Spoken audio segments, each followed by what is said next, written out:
Normalmente cuando vamos con una persona que no conoce de Cristo y le preguntamos qué entiende por la palabra pecado, es común escuchar que nos digan que es cuando nos equivocamos o cuando no hacemos lo bueno. Pero cuando venimos a la Biblia podemos observar que la palabra de Dios define la palabra pecado de una manera completamente distinta. Y es justo lo que vamos a responder este miércoles en Frutos de Vid Responde.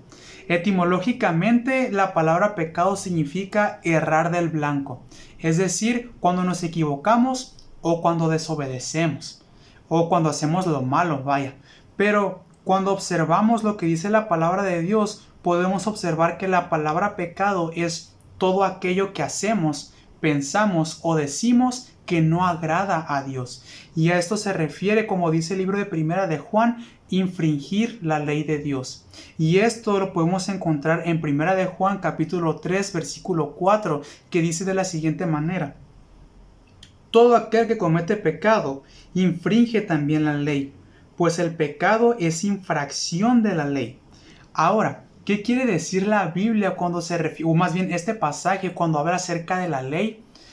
A la ley a la que se refiere este pasaje no habla acerca de la ley del Nuevo Testamento o de la ley mosaica, esa ley que era solamente dispuesta en cierta parte para el pueblo de Israel. No, sino lo que se refiere a la palabra de Dios en este pasaje se refiere a la ley de Dios, en la ley del nuevo pacto. Es decir, que fuese parteaguas de un antes y un después. Podemos observar en el Antiguo Testamento o en el Antiguo Pacto que había una forma diferente para que los judíos pudieran acercarse delante de Dios, haciendo sacrificios de animales una vez al año para poder obtener perdón de pecados y hacer ciertos rituales para poder acercarse delante de la presencia de Dios. Pero cuando Cristo vino a morir por nosotros, ese pacto fue roto y fue reemplazado por un nuevo pacto. ¿Qué quiere decir? Que cuando el velo del templo fue roto, como lo menciona la palabra de Dios, eso significó que ahora nosotros podemos acercarnos de una manera libre y con un libre acceso más bien delante de la presencia de Dios, y sin hacer más sacrificios, sin hacer más rituales, poder acercarnos delante de Dios, acercarnos delante de su presencia, poder pedirle perdón de una manera libre por nuestros pecados, además aceptar el sacrificio que Cristo hizo por nosotros y de esa manera obtener una reconciliación de nosotros hacia con Dios y así poder ser perdonados completamente de todo pecado. Entonces, ¿a qué se refiere ya de una manera más explícita a infringir la ley de Dios? Es cuando nosotros nos desviamos de la voluntad de Dios para nuestras vidas. Justamente como lo mencioné en un principio, que es cuando nosotros hacemos todo, más bien, cuando nosotros hacemos, decimos o pensamos cosas que no agraden a Dios. De esa manera nos desviamos de la voluntad de Dios e infringimos o faltamos a la ley de Dios, porque estamos desobedeciendo. Y entonces, ya entendiendo esto, podemos preguntarnos, ¿de dónde vino esta tendencia entonces que nosotros tenemos como seres humanos para pecar? Justamente desde un principio, cuando Dios crea al hombre y a la mujer, como lo menciona el libro de Génesis capítulo 2 y capítulo 3, cuando el hombre desobedece a Dios, siendo tentada la mujer por el animal más astuto que había en la naturaleza, que era la serpiente, que Satanás usó a ese animal para poder tentar a Eva, y después Eva tentó a su marido para poder desobedecer de una manera completamente libre a Dios. ¿Por qué digo libre? Porque el hombre, como tanto la mujer y como tanto el hombre, decidieron hacerlo. Pero también ellos pudieron decidir no haberlo hecho. Pero ellos, bajo el propio libre albedrío con el cual Dios los creó, decidieron desobedecerle. Entonces, bajo esa desobediencia entra el pecado al mundo, y es algo que va pasando de generación en generación, algo que se hereda a todos nosotros. ¿Qué se hereda? la tendencia a desobedecer, la tendencia a dejarnos llevar por nuestros propios deseos, a dejarnos llevar por nuestro orgullo, precisamente al pensar de que no necesitamos a Dios para tomar cierta decisión, no necesitamos a Dios para poder influir o para poder tomar ciertas decisiones en nuestra vida o para hacer ciertas cosas o decir ciertas cosas, y descartamos a Dios completamente de nuestras decisiones y nos basamos en lo que nosotros creemos, en lo que es mejor para nosotros. Ahí entra la cuestión del orgullo y entra la cuestión de la desobediencia de Dios hacia el hombre. En otras palabras, la tendencia del pecado, con lo que todos naturalmente nacemos.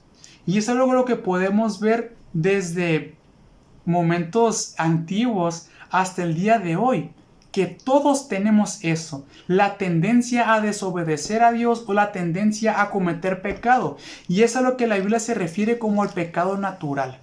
Ciertamente, nosotros nacemos con un libre albedrío, es decir, a nosotros puede decidir hacer lo bueno o hacer lo malo. Pero podemos observar con los antecedentes que vemos en la palabra de Dios que nosotros nacemos con la tendencia a desobedecer, porque eso fue justamente lo que hizo el hombre, desobedecer a Dios. Y fue lo que se nos pasó a nosotros de generación en generación. Y no solamente eso, sino que eso es lo que la Biblia dice, que entró al mundo el pecado. Y eso lo podemos ver en el libro de Romanos capítulo 8, versículos del 5 al 6, cuando habla precisamente acerca del pecado natural, parafraseándolo de esa manera, ¿no? Pero dice de la siguiente manera: porque los que son de la carne piensan en las cosas de la carne, pero los que son del Espíritu en las cosas del Espíritu. Porque el ocuparse de la carne es muerte, pero el ocuparse del Espíritu es vida y paz. Podemos entender entonces, estimado oyente, que naturalmente nosotros somos carne. Nosotros somos humanos. Y porque somos humanos, naturalmente vamos a equivocarnos. Pero justamente como el pecado entró al mundo a través de un ser humano, naturalmente vamos a tener esa tendencia a desobedecer a Dios.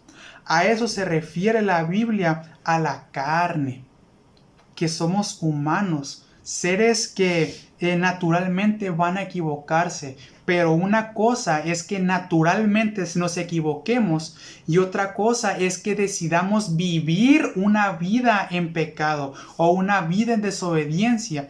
Y eso es lo que se refiere a la palabra de Dios, que los que son carne piensan en las cosas de la carne, pero los que son del Espíritu en las cosas del Espíritu. Es decir, que cuando nosotros venimos delante de Dios y dejamos que Él nos renueve por medio de su sacrificio, por medio del propósito por el cual vino a morir por nosotros, viene el Espíritu Santo a nuestras vidas y ahora ya no dejamos que nosotros nos guiemos por nuestras propias concupiscencias o por nuestros propios deseos carnales, sino que ahora dejamos que Dios o su Espíritu Santo venga y nos guíe a nosotros. Justamente lo que se refiere a lo que acabamos de leer. Ya entendemos entonces, estimado oyente, qué es el pecado y cómo entró el pecado al mundo, pero también podemos entender entonces, como mencioné anteriormente, que hay una solución al pecado.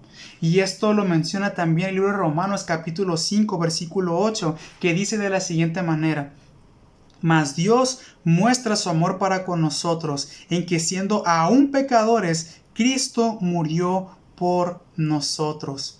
Dios o Jesús mismo se fijó en nuestra condición, y porque Él ya veía que justamente esta vida que nosotros llevábamos en pecado, esta vida pecaminosa, nos llevaba a una condenación eterna.